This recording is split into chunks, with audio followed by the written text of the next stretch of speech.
দেখো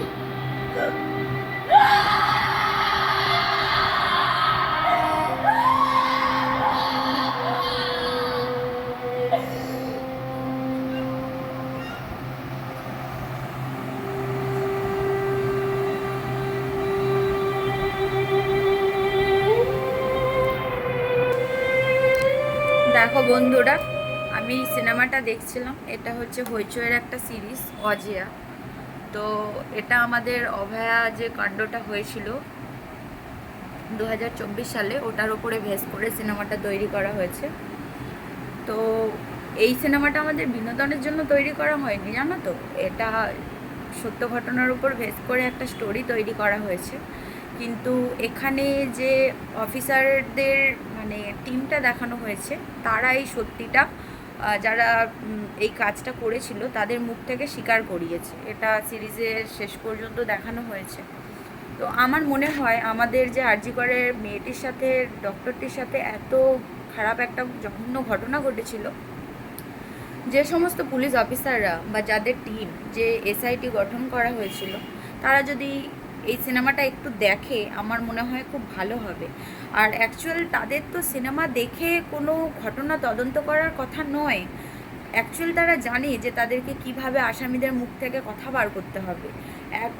2024-এ আমি সবসময় বলেছি যে সঞ্জয় রায়কে 3rd ডিগ্রি অ্যাপ্লাই করা উচিত ছিল। এই আরও যারা নাম জড়িয়েছিল, বিরূপাক্ষ, এই ওই সেই XYZ, আরও অনেকে, প্রপারলি 3rd ডিগ্রি দেওয়া উচিত ছিল। পেছন দিকে রুলটা ঢুকিয়ে দিতে পারতো। পুলিশের একটা রুল থাকে, পেছনে ঢুকিয়ে দিলেই মুখ দিয়ে সব কথা হুড় করে বেরোতো। সন্দীপ ঘোষ যে ছিল, তার পেছনে একটা বড় রুল ঢুকিয়ে দিতে পারতো, তাহলে মুখ দিয়ে সব কথা বেরোতো। কিন্তু আমি জানি না যে অফিসাররা তদন্ত করেছিল আমাদের এই বাস্তবে তারা কেন এইভাবে তদন্তটা করেনি 3rd ডিগ্রি অ্যাপ্লাই করে। তো যার জন্য সমস্ত এভিডেন্স নষ্ট হয়ে গেছে। এখনও পর্যন্ত সিবিআইয়ের 2 নম্বর টিম, 3 নম্বর টিম, 4 নম্বর টিম সবাই তদন্তই করে যাচ্ছে, কিন্তু এখনও পর্যন্ত আমরা অভয়ের বিচারটা কিন্তু পাচ্ছি না। পেতে এত দেরি হচ্ছে। যদি সেই সময় সেই দিনের যারা সাসপেক্ট ছিল তাদেরকে যদি একটু 3rd ডিগ্রি সুন্দর করে অ্যাপ্লাই করা হতো, তাহলে মনে হয় এতদিনে আমরা অভয়ের বিচারটা পেতাম। তো আমি জানি না কেন সিনেমার মতন করে বাস্তবটা হয় না। সবসময় আমরা দেখেছি যে বাস্তবটা খুব কিছুটা সহজ হয়, সিনেমাটা বরং কঠিন করে দেখায়। কিন্তু এই অভয়াকাণ্ডের যে স্টোরিটা, এটা হচ্ছে পুরোটাই উল্টো। মানে বাস্তবটা, মানে কি বলবো, আমার মুখ থেকে কথা বেরোচ্ছে না। তোমরা তো দেখলে ভিডিওটা, দৃশ্যটা, কথা বেরোনোর মতন কথাও এটা না। তবে আমার মনে হয় যারা তদন্তের দায়িত্বে ছিল, যাদের মানে যে অফিসারদের ঠিক মতন ট্রেনিং হয়নি বা ঠিক মতন তারা কাজ করতে পারে না, আসামিদের মুখ থেকে কথা বার করতে পারে না, তাদের এই সিরিজটা বা সিনেমাটা একবার দেখা উচিত। বা যারা এখনও তদন্ত করছেন সিবিআইরা, শ্রদ্ধা জানিয়ে তাদের প্রতি বলতে চাই যে আপনারা এই সিরিজটা একবার দেখে নিন, দেখে আপনাদের এই এনকোয়ারিগুলো আপনারা অ্যাপ্লাই করুন। আমি জানি না আমার এই ভিডিওটা করার জন্য আমার এই মেল ইউটিউব আইডিটা নষ্ট করে দেওয়া হবে কিনা, হলেও আমার কোনো দুঃখ নেই।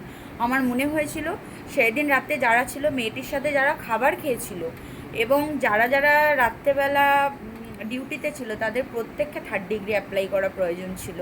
কারণ এই ঘটনা জানার পরেও যারা মুখ বন্ধ করে রেখেছে, তারা যদি 3rd ডিগ্রির চোটে মরেও যায়, আমার মনে হয় এই আমাদের সমাজের কিচ্ছু যায় আসবে না। 2-4টে কীটপতঙ্গ মরে গেলে কিচ্ছু যায় আসবে না।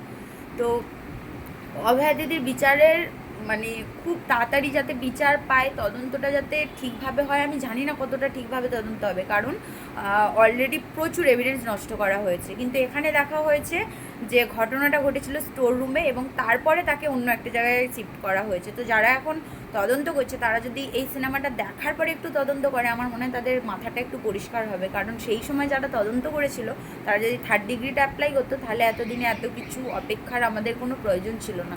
মনে রাখতে হবে, এটা আমাদের পুরো সারা বিশ্ব কিন্তু মিছিল করেছিল, আন্দোলন করেছিল, আর এখনও কিন্তু সেটা জারি রয়েছে। অভয়াদির বিচার চাই। তো খুবই একটা খারাপ জিনিস নিয়ে আজকে একটা ভিডিওটা করছি, খুবই খারাপ লাগছে। মানে এরকম দেখে সিরিজটা দেখে নিজেকে না ঠিক রাখতে পারছি না, ভিডিওটা না করে পারলাম না, অপরাধ মার্জনা করবেন। তবে এখন আমরা একটা খুব সুন্দর সরকারের মানে গভর্নমেন্টের আন্ডারে রয়েছি। আশা করি ভবিষ্যতে আর কোনো রকম কোনো ডাক্তার, নার্স বা কোনো মহিলাকে কোনো কাজের জায়গায় সরকারি দপ্তরে বা বেসরকারি দপ্তরে বা রাস্তায় বা রাত্রেবেলা যে এই মেয়েটা এই ড্রেসটা পরেছে তাই রেপ হয়েছে, বা এই মেয়েটা রাত্রেবেলা বেরিয়েছে তাই রেপ হয়েছে। আশা করি আমাদের বাংলায় একটা খুব সততার সরকার এবং খুব ভালো একটা কালচার তৈরি হবে বলে আমি মনে করি। তবে যে জানোয়ারগুলো আরজি করের ঘটনাগুলো ঘটিয়েছে, অ্যাকচুয়ালি তাদের বাবা মা তাদেরকে ঠিকভাবে শিক্ষা দিতে পারেনি। আর যারা অভিযোগগুলো মানে যারা অভিযোগগুলো মানে প্রমাণগুলো নষ্ট করেছে বা প্রমাণ করা গেলেও বা আসামির মুখ থেকে যে কথা বের করা গেলেও থার্ড ডিগ্রি দিয়ে যে অফিসাররা তাদের মুখ থেকে সত্যি কথাগুলো বার করেননি বা বার করতে অপারগ ছিলেন ভয়ের জন্য, আমার মনে হয় সেই অফিসাররা যদি আমার এই ভিডিওটা দেখে থাকেন তাহলে তাদের জামা কাপড়গুলো খুলে জ্বালিয়ে দিন আগুনে, আপনাদের জন্য ওটাই বেটার। কারণ আপনারা ন্যায্য বিচার দিতে পারেননি। তো এখন অনেক অফিসাররা চেষ্টা করছে, আমাদের এটাই চাওয়া যেন বিচারটা হয়। আর আগামী দিনে আমাদের এই বিজেপি সরকারের আমলে এই ধরনের জঘন্য ঘটনা যেন না ঘটে। কারণ আমরা বিজেপি সরকার না, আমরা মোদিজিকে খুব শ্রদ্ধা করি, আমি মোদিজিকে খুব শ্রদ্ধা করি এবং ওনার ওপর আমার খুবই ভরসা যে বাংলার আর কোনো মেয়ের প্রতি এরকম হবে না। আর যদি কেউ এরকম সাহস দেখিয়েও থাকে তাহলে তার উপযুক্ত শাস্তি হবে। তাই আজকে আর বেশি কিছু বলবো না, মানে বলার মতন অবস্থা নেই। তোমরা তো দেখেছো ভিডিওর শুরুটা মানে কীভাবে দেখিয়েছে, তোমরা দেখো সিরিজটা, নিজেরাও উপলব্ধি করো যে দিদি কত কষ্ট পেয়েছিল, একটা মেয়ে কতটা নির্যাতিত হয়েছিল, কতটা কষ্ট পেয়েছিল, আর তার বাবা মার উপর দিয়ে কী যেতে পারে। তাহলে সবাই এই জিনিসটা একটু দেখো। আর যারা ছেলেরা রয়েছো তারা চেষ্টা করো মেয়েদেরকে ভালোবেসে তাদের মনটা জেতার, এইভাবে একটা মেয়ের জীবন নষ্ট করো না। প্রত্যেকটা ছেলেকে আমি এই কথাটা বলছি। চলো টাটা, দেখা হচ্ছে নেক্সট ভিডিওতে খুব তাড়াতাড়ি।